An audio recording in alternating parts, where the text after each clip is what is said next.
Oh. Ikatulong sa pa. Ang barkada. Matod pa nila, birds simply they're not together. Kung sa iyong anak, tanawang yung barkada, mailan mo ang iyong anak, pinahagi sa iyong yung barkada.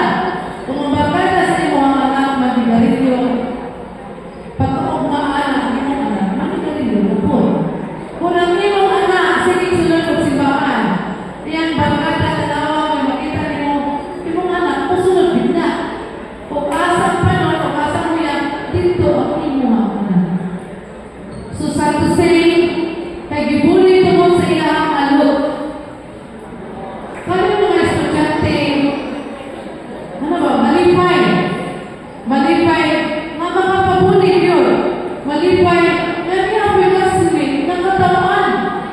Nga naman, tungod kay, aron mapapretend mo, nga kamumoy isog. Mapapretend mo, nga kamumoy inilan. Mapapretend mo nga, ako ang kaya. Muna yung classmate, imong binuangan. Imong classmate, imong katawan. Imong classmate, imong butangan of something. Nga magpilit siyang sayang pagundang. Ang iyang butangan, imong buntingan, ang iyang kuwan. Kung magbutang ka sa amin, makita ang iyang parting. Malipay, naging kayo ka. Manumpag ka. Yung surahon diyan, kutuon. Di ka na siya, wala kang kahibalo. Nga, musunod sa iya muna-muna. Kaya di ka pareho bidakan. Huwag ka ba naman ka ng pamilya niya yung dibuli. Isa ba? Kulang sila ba? Kulang sila, mapasagdahan na lang siya, marumabado na lang siya. Alot lang, simple. Mabulit alot. Ikatawan na niyang alot, naulaw siya. Katawan mo ko. Niyumani man ko.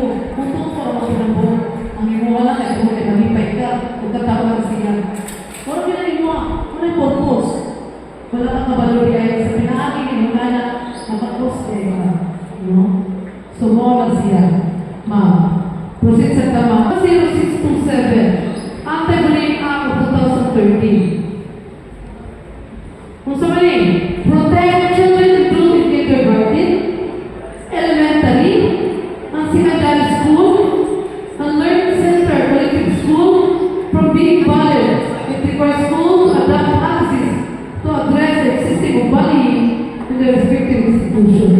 Kasagaran na kami sa mga minor sa mga nagusog kayo ang bully o mori ang palawan. Nato nga, ihatag sa mga